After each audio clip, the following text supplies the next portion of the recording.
Luria, Yamaha, produce, lucha.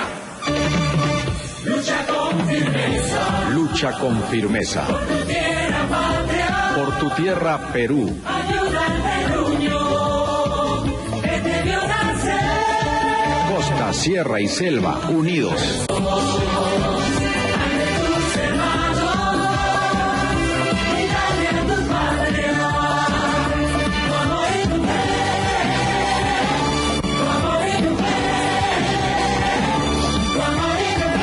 El Perú eres tú. Haz mejor tu labor y tendrás un Perú mejor. Lucha con firmeza para conservarla. En el futuro, en tu porvenir, en tu porvenir. ¿Qué tal, amigos? ¿Cómo están? Buenas noches. Bienvenidos a Habla el Pueblo. Siempre es un placer saludarlos y estar con ustedes para el análisis de la noticia. Informamos siempre de lo que viene aconteciendo. Y nos trae las noticias, las trae Yanina, por supuesto. Yani, ¿cómo estás? Bienvenida. ¿Qué tal? Muy buenas noches. De inmediato vamos a conocer las noticias más resaltantes de hoy. El presidente Ollanta Humala llamó irresponsables a quienes propalan las versiones sobre un golpe de Estado que se estaría gestando al interior de su gobierno. Señaló que en nuestro país se respira un clima de democracia, de independencia de poderes y de libertad de expresión.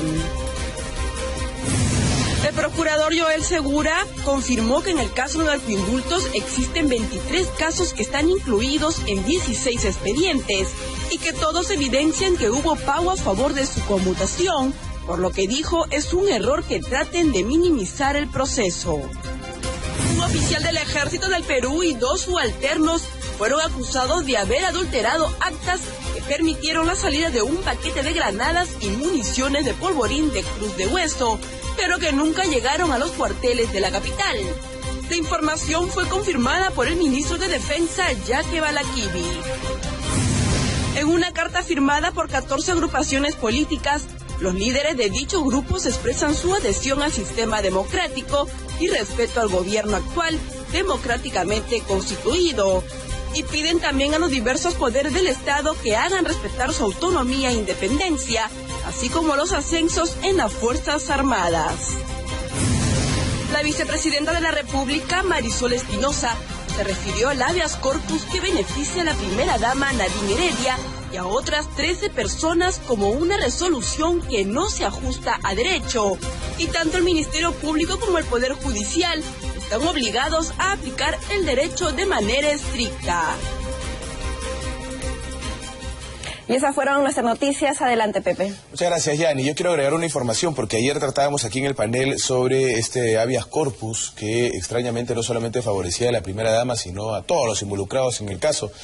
Y ya la Procuraduría Pública, el Ministerio Público ha presentado una denuncia penal contra los magistrados que emitieron sentencia, tanto en la primera como en la segunda instancia, a favor del habeas corpus interpuesto por la defensa de la primera dama Nadine Heredia. La demanda fue realizada ante la Oficina Desconcentrada de Control Interno del Distrito Fiscal de Lima y la Fiscalía Suprema de Control Interno del Ministerio Público por prevaricato en contra de estos jueces. Además, resulta que el juez que dio ese habeas corpus fue retirado por la OCMA en el 2003, si no estoy mal, y fue repuesto por la Corte Interamericana de Derechos Humanos. O sea, ya tenía un antecedente. Y está pagando el favorcito por esos amigos caviares, ¿no? Ahí está el resultado.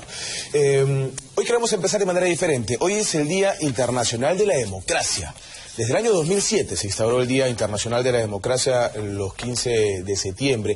Y nos sirve, creo, para dar una mirada, ¿no es cierto? Un panorama general de lo que es el respeto a un sistema político importante para muchos, creo que para la gran mayoría en el mundo, el de mejor resultados, tal vez no perfecto, pero sí el de mejor resultados conocido por lo menos hasta el momento. Así que hoy es el Día Internacional de la Democracia y quería resaltarlo y quería aprovechar para ver si nuestro panel, un panel ampliamente democrático, quería también decir algo al respecto. Empezamos contigo, Guido. Sí, bueno, mira, yo lo que tengo que decir sobre la democracia es que estoy seguro que es el medio más importante por el cual se logra o se puede llegar a lograr la mayor satisfacción de los ciudadanos.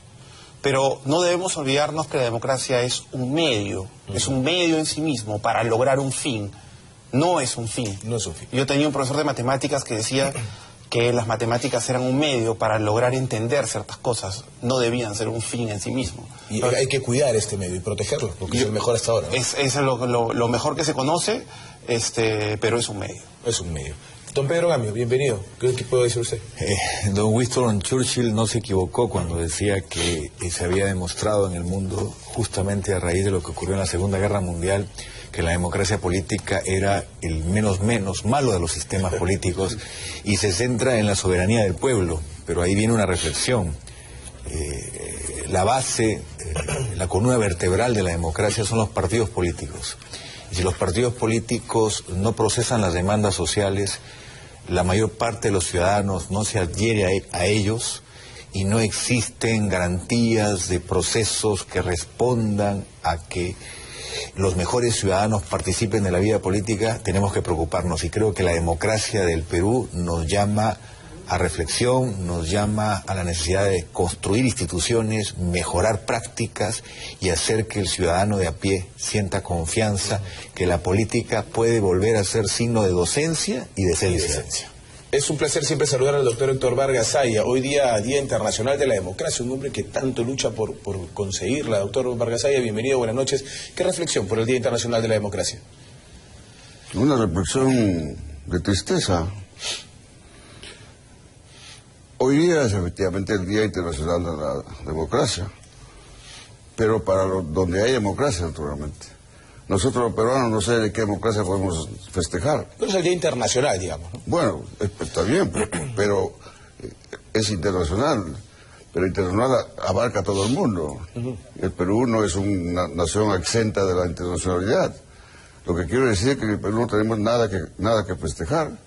Justamente el tema de hoy día, imagine usted, la negación de la democracia, el que estamos recién ocupándonos de que si se respeta o no se respeta la consulta a los pueblos indígenas, por ejemplo, no se respetan los derechos humanos.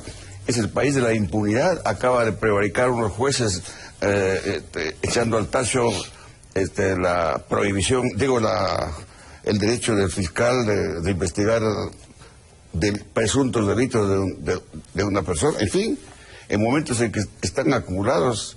Y fíjense ustedes, otra noticia grave. Se anuncia hoy día que las AFPs han perdido 6.000 millones de soles y han dejado en la calle a miles de peruanos que no van a tener pensión. Muy bien, es decir, delicado. Es delicado. ¿A eso llamamos democracia? Muy bien. Gracias, doctor Héctor Vargas Saya, por esa reflexión. Hemos querido empezar con esto porque nos parece importante, como han dicho algunos de nuestros panelistas, como el sistema, o el menos malo, o el hasta ahora el mejor sistema para poder desarrollar una sociedad. Pero vamos al tema central de hoy, con una noticia también que hasta ahora no lo he visto, dicho sea de paso en otros medios de comunicación. Podría ser que a esta hora de la noche, pese a que ocurrió desde la mañana, seamos el primero en darlo. Y es que el lote 192, aquel lote de Petroperú que tanto se está luchando y que hay toda una ley de por medio, estaría siendo tomada, o está tomada, por un grupo de indígenas, un grupo numeroso de indígenas ayuar, que han ingresado de manera pacífica, pero como su costumbre es portando lanzas y machetes, pero sin un enfrentamiento, no ha habido enfrentamiento, y han paralizado todo lo que se puede estar dando en el lote 192. Esto nos hace ver que según el gobierno hubo una consulta previa, y ellos aseguran que esta consulta previa no sirve de nada porque no se dio con quienes debía darse. Vamos a ver cómo hemos titulado el primer bloque de hoy y vamos a seguir dando información, por supuesto.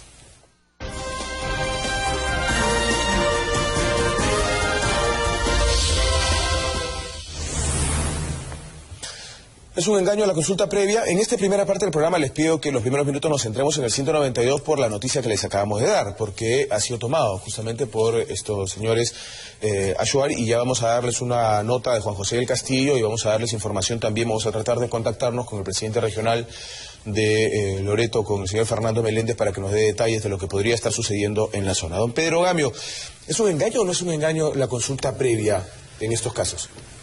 No, yo creo que no es un engaño. Ha habido indudablemente muchas reuniones. A mí lo que me parece es que el reglamento de consulta previa no es muy eficiente en su estructura. ¿A qué me refiero? Una cosa es el trato entre la comunidad nativa y la empresa, que básicamente se centra en compensación, beneficios, garantías de lo que es un proyecto de hidrocarburos, y otra cosa es la relación entre el pueblo indígena y sus distintas organizaciones con el gobierno nacional, con el gobierno regional y demandas de naturaleza política. Si se junta todo, es la anarquía total. Y yo creo que eso está ocurriendo. Como el reglamento no precisa bien a una empresa qué se gana planteándole el derecho, por ejemplo, a una representación parlamentaria directa, a la que aspiran algunas federaciones nacionales indígenas. Ese es un tema político. Eso se discute en otro nivel. No tiene nada que ver con el tema técnico. Exacto. El problema de fondo del lote 192 es básicamente problemas ambientales, muchos años sin respeto al paradigma ambiental, lo que ha provocado daño a la salud de la población, lo que ha maltratado y deteriorado los ecosistemas de nuestra Amazonía en la selva norte. Hay ya un precedente a nivel de Estados Unidos. El anterior operador tuvo una demanda y al final llegó a una transacción. Hay una compensación, un fondo de $40 millones para parte de los pueblos indígenas que están en estas tres cuencas. El tema de fondo es cómo se garantiza que esos beneficios que ha dado este importante recurso se traduzcan en bienestar, recuperación de la salud y, de nuevo, volver a sacar adelante una forma de trabajar que no tenga nada que ver con el pasado. Pero para eso los canales tienen que ser mejor tratados, más organizados, y el tema de la agenda de cuestionamiento político, demandas políticas, es un trato con el gobierno regional, con el gobierno nacional, y el tema de las compensaciones es un trato con la empresa. Y en ambos casos tiene que haber transparencia, y en ambos casos tiene que garantizarse el fiel cumplimiento de este convenio que viene de la OIT, Organización Internacional del Trabajo, y que tiene ya muchos años de haber sido ratificado por el Perú. Sin ninguna duda, viene del artículo 169 de la OIT, fue muy discutido, se llevó al Congreso, se hizo todo un amplio análisis al respecto, y se decía, ¿de qué nos sirve tener esta norma si al final va a ser o no va a ser dirimente, si se van a hacer casos? ¿Qué pasa si los pueblos dicen que no quieren estas explotaciones? ¿Cómo ves el tema, Guido? Yo quisiera comenzar por lo primero. Yo creo que no podemos llamar toma pacífica a ninguna toma. Una toma por su naturaleza no es pacífica. Claro, eso lo conversamos previamente. Exacto, es violenta.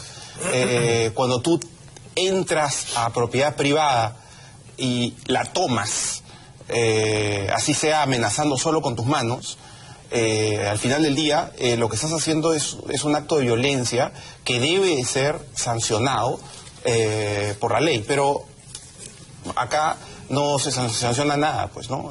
Al final, si la mayoría decide actuar en contra del Estado de Derecho, no pasa nada. No pasa nada. Se actúa. Doctor Vargas Aya, ¿qué piensa usted sobre este tema que estamos abordando, que es la consulta previa? ¿Es realmente un engaño? ¿Sirve? ¿Es útil la consulta previa? ¿En estos casos no está sirviendo? ¿No sirve? El convenio 169 no es un engaño, es un convenio firme, acordado por todas las naciones del mundo, en las Naciones Unidas. Es el antecedente de este convenio 169, es el convenio 107 de la Organización Internacional del Trabajo, y fue ratificado en su oportunidad por el gobierno. No hay nada más que hablar sobre el asunto. Lo que ocurre es que aquí el gobierno, los gobiernos del Perú, que siempre han conversado de rodillas cuando se trataba de defender los derechos del país, consultan muy bien, se reúnen 100 veces con las empresas privadas, con los intereses particulares, pero se niegan a conversar con los trabajadores, con los dueños de la tierra, con los dueños de los recursos, con los verdaderos vigilantes de la preservación del medio ambiente. En este caso, por ejemplo, se acusa de que la actitud de los nativos en los pozos petroleros hoy día es violenta. No, señor, mayor violencia es la infligida por el gobierno, por las empresas privadas que han envenenado sus aguas, que matan a los niños, que los llenan de parásitos, les privan de sus recursos naturales, de su pesca, es decir, eso es violencia. Y esa violencia no se de manera, por eso al comienzo de esta sesión me permitió decir, a eso llamamos democracia.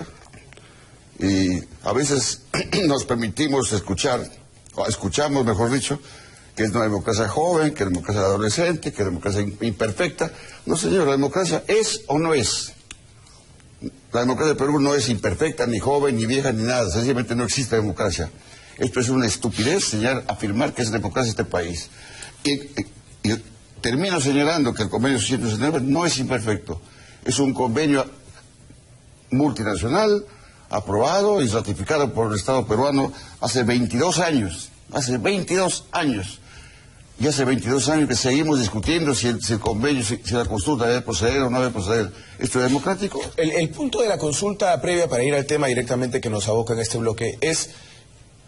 a ver, yo creo que sí hay cosas que discutir al respecto. Porque si no hubieran cosas de discutir al respecto, la población estaría tranquila y satisfecha con el tema de la consulta previa, que es lo que finalmente se busca. Pero la gente dice, bueno, mi voto es dirimente, finalmente se va a decidir lo que pase en esta zona luego de la consulta previa, si nosotros decimos que no estamos de acuerdo con el gobierno, por ejemplo. ¿Estas cosas pasan, don Pedro? Bueno, yo he revisado el convenio y también un informe oficial de la Organización Internacional del Trabajo que dice categóricamente que el convenio no tiene derecho, no le da derecho a veto a las poblaciones indígenas. Pero en la práctica esto así se da, porque desde los Maxés, el primer gobierno del presidente Belaúnde, el Estado no ha vuelto a imponer por la fuerza su voluntad en el caso de una inversión de hidrocarburos en la selva. En el caso de los Maxés, en el primer gobierno de Belaúnde, sí se ordenó la intervención de la fuerza pública para cumplir con una decisión del Estado, pero después de ese trágico suceso no se ha vuelto a repetir, y en la práctica, si el pueblo indígena no quiere, a través de sus distintas instancias de gobierno, una actividad, lo que ha ocurrido en los últimos años con el Estado es que se ha declarado de fuerza mayor. Y hoy tenemos el 50% de los contratos de exploración, de búsqueda del recurso, parados por fuerza mayor. Entonces, en realidad, una cosa es el legítimo derecho a reclamar tratos justos, que no haya contaminación ambiental, que se remedien los pasivos dejados por las prácticas anteriores, y otra cosa es que se pierdan oportunidades. ¿A dónde voy? En algún momento el petróleo va a dejar de ser el suministro energético mundial. Ya el cambio climático, el compromiso que viene ahora en París con la cumbre mundial, la decisión de los países como China, Estados Unidos, es reducir la dependencia a la industria de la energía de origen fósil. Entonces, ¿qué va a ocurrir si Perú descubre que tiene grandes recursos y que no los pudo aprovechar? La vieja tesis, ya tantas veces repetida por Jorge Basadre, del país de las oportunidades perdidas. El gas tiene un valor de tránsito extraordinario, es menos contaminante y mucho más económico que el petróleo. Pero cuando uno hace la lectura, en 10 años de explotación por Estado al pueblo nativo, a los machirengas, a los achuar, uno se da cuenta que por ese criterio equivocado, centralista, que se reproduce en las provincias del interior del país, quienes eligen a los gobiernos regionales en la selva no son los pueblos indígenas, son los colonos. Entonces se satisface a la población urbana y lamentablemente no se atiende las necesidades básicas de quienes deberían ser los primeros beneficiarios, con el canon, con las regalías, con todo lo que implica un proyecto que respete estándares ambientales que hoy son muy claros y contundentes. Por ejemplo, el agua de formación, que antes se arrojaba a la superficie con algún tratamiento, pero dañaba, impactaba el medio ambiente, ahora regresa al subsuelo. Y esa es una norma categórica. Ahora tenemos OEFA, antes no teníamos un organismo de fiscalización. Se exigen más tratamientos en este Hay hoy reglas diferentes, pero evidentemente se tiene que poner orden. No puede ser que la consulta previa sea una asamblea con 200 distintos tipos de representantes, la comunidad nativa, la federación regional, la federación nacional, con distintos discursos y distintos planteamientos. Una cosa es negociar con la empresa con el monitoreo y presencia de la Defensoría del Pueblo, instancias públicas, y otra cosa es demandas de naturaleza política que tienen otro canal de procesamiento. Todo es tratado por el convenio 169, pero no significa que usted todo lo discute en la misma mesa, porque al final la anarquía conduce al caos, al desgobierno y a una situación que daña a todos los peruanos. El lote 8 significa hasta el día de hoy 7 millones de soles de pérdida. El lote 192 menos canon para la región Loreto. Ahora, viene el gran tema. Hay un compromiso de un fondo de remediación ambiental que tiene que ponerse en práctica. Hay un tema de compromisos pendientes del gobierno regional de Loreto que vienen desde la acta de Andoas, del acta de Oriza, perdón, que también tienen que cumplirse. Entonces, y ojalá, todo esto la expectativa de la gente es que ojalá se terminen cumpliendo. Todo esto genera malestar, genera indignación, pero daña la gobernabilidad. Sin ninguna duda. Guido, ¿cómo ves el tema de fondo, el tema de la consulta previa? Mira, como siempre, Pedro, genial. Yo creo que tienes razón. Creo que además sabes del tema. Pero el tema de fondo, en realidad, en el tema de consulta previa, comienza con un problema muy importante en cómo concebimos el subsuelo de nuestro país. El subsuelo en el Perú pertenece al Estado. Exacto. Eso hace que si un tejano, un poblador de Texas, encuentra petróleo debajo de su casa, sea rico. Si es que un peruano encuentra oro debajo de su casa, está fregado. Mejor que se quede callado. Sí, está fregado, porque el subsuelo no es suyo. Esto en realidad es una institución virreinal que viene de España, que trataba de hacer que los reyes fueran los dueños de lo que había en el subsuelo de la colonia conquistada. Y eso hace que el poblador, que es dueño de la parte superior del suelo, del suelo, exactamente, no tenga relación con el subsuelo. Por lo tanto, el subsuelo, el Estado lo entrega como quiere. Y luego la empresa viene y negocia en los términos que quiera con el poblador que es dueño del suelo. Pero bueno, esa es nuestra ley. Sí, pues es el concepto. Exactamente, es nuestra Constitución. Y entonces, o estamos a favor de defender esa Constitución o empezamos a pensar en cambiarla. Pero tenemos que hacer una de las dos cosas. Sí, claro. No tenemos más opciones.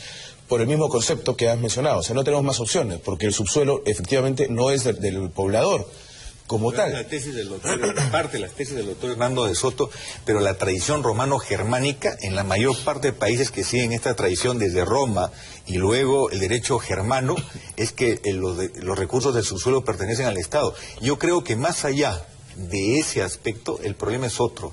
El problema es reconocer el derecho de propiedad de los pueblos indígenas, es un factor. El otro, darles el trato digno que merecen y participen de los beneficios de la explotación de los recursos. Pero el derecho de propiedad creo que todavía no se queda en discusión, doctor. Y el tema está en hacer que las cosas, las reglas, lo que dicen los dispositivos del convenio 169, lo que dicen las mejores prácticas en la industria de hidrocarburos. Yo pregunto, ¿qué pasa en Noruega? ¿Qué pasa en Australia? ¿Qué pasa en Canadá? Son países donde hay industria extractiva hoy en el mundo. Y mira tú, son socios los pueblos indígenas. Sí, sí. Hay otro tipo de esquemas de desarrollo sostenible. ¿Por qué en el Perú no podemos sacar adelante la gobernabilidad? Aquí hay un tema de no mirarnos uno por encima del otro. Hay que mirarnos de igual a igual. Es que hay un tema de propiedad. Hay un tema bien serio de propiedad.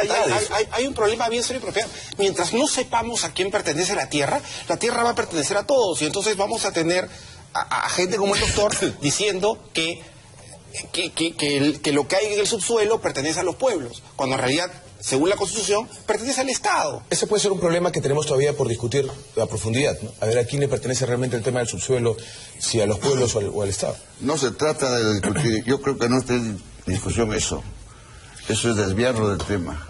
No se trata de discutir quién es dueño o quién no es dueño. Según la Constitución, los recursos son del Estado, y el Estado somos todos. No está en discusión eso. Aquí en discusión está, porque es otra cosa. Aquí se ha mencionado, por ejemplo, como propiedad, el doctor lo menciona, a Noruega, a Alemania, a los países escandinavos, Estados Unidos. Muy bien, los que conocemos esos países, hemos visto cómo se trata a las comunidades. Hay que ver las comunidades en Europa cómo son.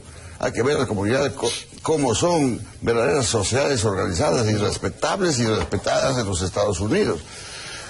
En la cuna del café. Pero en el Perú no. Por eso, situémonos el problema aquí en el Perú. No se trata de discutir quién es dueño o no, aquí no se trata de eso.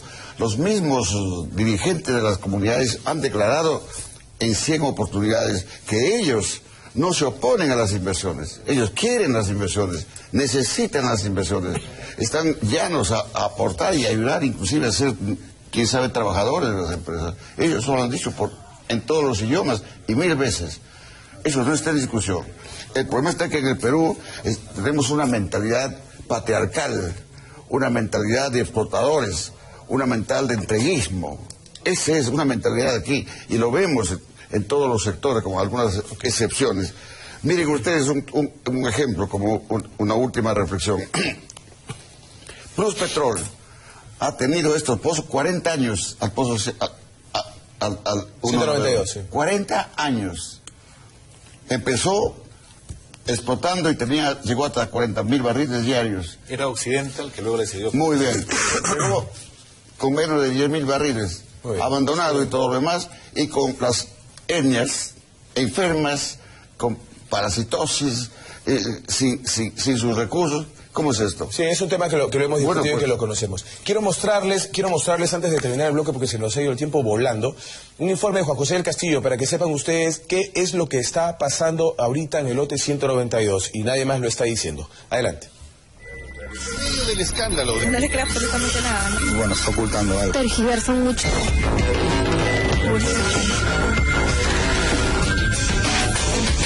El lote 192 sigue siendo foco de tensiones. Hoy, a las 11 de la mañana, un grupo de más de 500 nativos achuar y quechuas han tomado las instalaciones de este lote petrolero, aunque portando lanzas y palos, afirman que lo hicieron de manera pacífica. De esa manera, les pedimos que sea pacífico, les damos las garantías de que no va a suceder nada acá, nos posicionamos acá y nos mantenemos de una forma organizada y de una lucha pacífica. Eso es lo que nosotros queremos. Ya, el día de hoy los pueblos de Achuar y quechuas cerrar, cortar todos los fluidos eléctricos de todas las instalaciones como parte de la medida de lucha que vienen emprendiendo los pueblos indígenas en la zona. No hay energía en las empresas, no funciona nada, ninguna máquina, y también la producción está paralizada todo, no hay actividad petrolera, no hay bombeo. Nosotros estamos en permanente coordinación con la Defensoría del Pueblo para que tomen las cartas en el asunto de que no estamos violentando nada, por lo tanto no hay necesidad para que el Estado o el Ministerio del Interior pueda enviar la fuerza del orden. Según Miller López, coordinador de la Federación de Comunidades Nativas del Corrientes, la medida se dio previa conversación con los responsables de la administración, que hoy está en manos de la empresa Pacific Stratus Energy. Pero a su vez también es pacífico, porque igual se informó a la empresa, la institución, que los pueblos indígenas van a comprometerse en no violentar ninguna inmueble, ninguna infraestructura que tiene la empresa. Los pueblos indígenas esperan que tras esta medida de fuerza se conforme una comisión de alto nivel conformada por ministros de Estado que se instale en sus territorios para darle solución a sus demandas, ya que ellos no reconocen el proceso de consulta previa que se llevó a cabo porque se habría desarrollado sin una consulta real a la mayoría de los pueblos afectados. No se ha llegado a acuerdo con la mayoría de los pueblos indígenas que viven dentro del lote 192. Solamente se llega a acuerdo con una parte pequeña de los pueblos, una comisión de este nivel, pero con capacidad resolutiva, ministros, no esperamos mando medio, sino ministros. Esperamos que la calma se mantenga en torno a este importante lote petrolero y que las autoridades tengan la capacidad de respuesta ante este problema. A ver, vamos a robarle un par de minutos al siguiente bloque porque la gente también, el público quiere participar y yo quiero tener una opinión de nuestro panel con respecto a lo que han visto, ¿no es cierto? Ellos están totalmente disconformes con la consulta previa, por ejemplo. Por eso yo decía que sí tenemos muchas cosas de qué hablar con respecto al tema. Brevemente, doctor Gami. Sí, bueno, el que ha hablado es un dirigente de FECONACO, que representa a los achuar, quichuas y urarinas. Es la federación de la zona justamente de influencia del directa. lote 1AB, ahora llamado lote 192, y uno revisa la agenda de reclamos y se da cuenta que todo sigue dando vueltas en torno a los mismos problemas.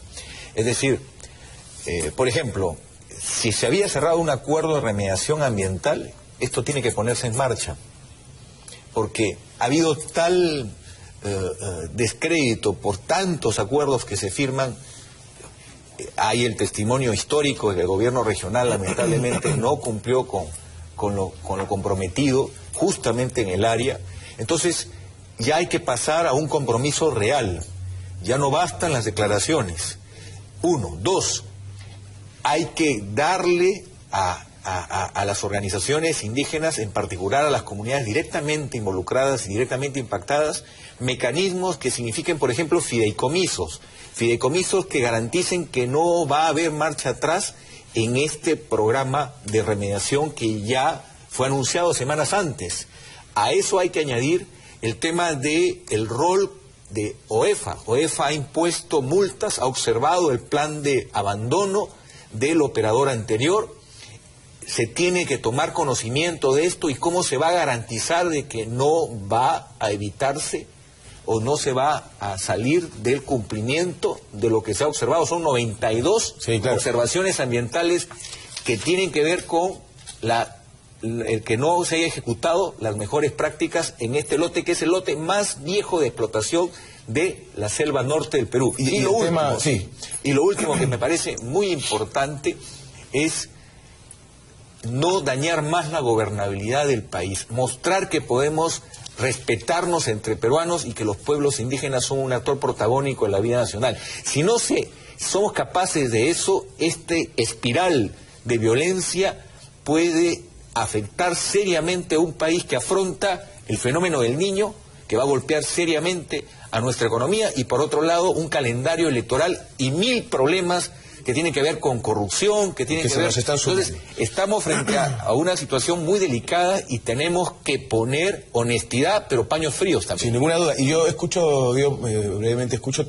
las cosas que nos dice don Pedro Gami, que conoce ampliamente el tema, y son cuántas cosas que tenemos que hacer. Por eso es que estos señores que hoy toman el local dicen, ¿saben qué? Ya nos cansamos, que venga alguien que nos diga que lo va a hacer, pues. Que vengan gente que pueda resolver, porque ya vienen aquí equipos técnicos y dicen, ¿qué hay que hacer esto? Ya, vamos a hablar con el ministro para hacerlo. Y no lo hacen, ¿no? Entonces creo que se ha llegado a límites. Pues no solo eso, sino que además, como dijo Pedro, la reglamentación de la consulta previa es poco clara. Entonces, eso hace que para las autoridades y para la empresa haya habido consulta previa, pero para ellos dicen, no, eso no fue consulta previa, solamente se consultó unos cuantos. El problema es que la consulta previa no es clara sobre qué cosa es exactamente hacer una consulta previa. ¿Qué cosa es?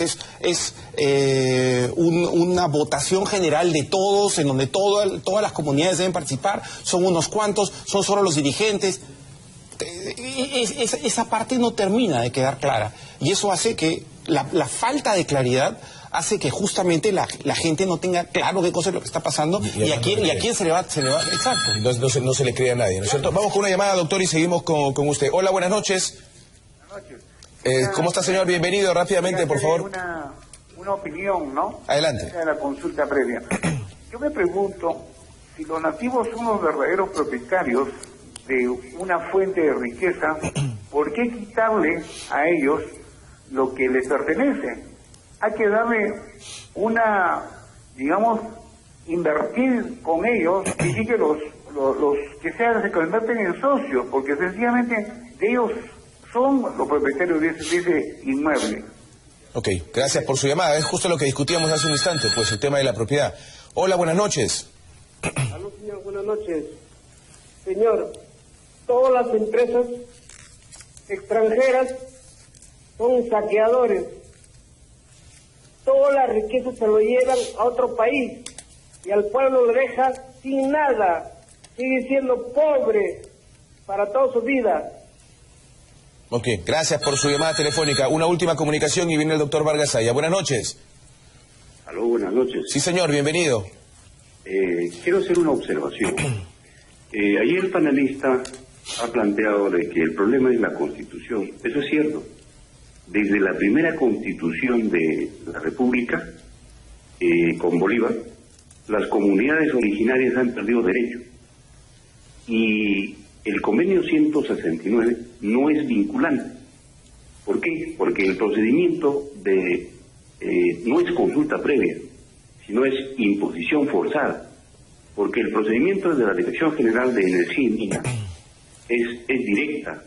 Cuando se hace la reunión previa, aparentemente, es una imposición de los funcionarios hacia las comunidades. Ok, muchas gracias. Las comunidades andinas no son indígenas. Ok, gracias por su comunicación. Doctor Héctor Vargas Saya. Hay que convencernos, mis queridos amigos, que las comunidades campesinas o indígenas, o como quiera llamarse, han descubierto que son permanentemente engañados.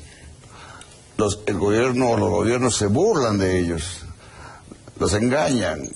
En este caso, cuando ellos han venido hasta 3 veces a Lima, no han tenido oportunidad de conversar, les han citado para 1 hora y no han llegado los personeros del gobierno. Y cuando en algún momento se produjo alguna ligera reunión, fue con un ministerio que no tenía voz ni tenía poder para resolver las cosas. La vicepresidenta de la República, creo que es Marisol Espinosa, ¿no? Sí, claro. Ha declarado una cosa importante.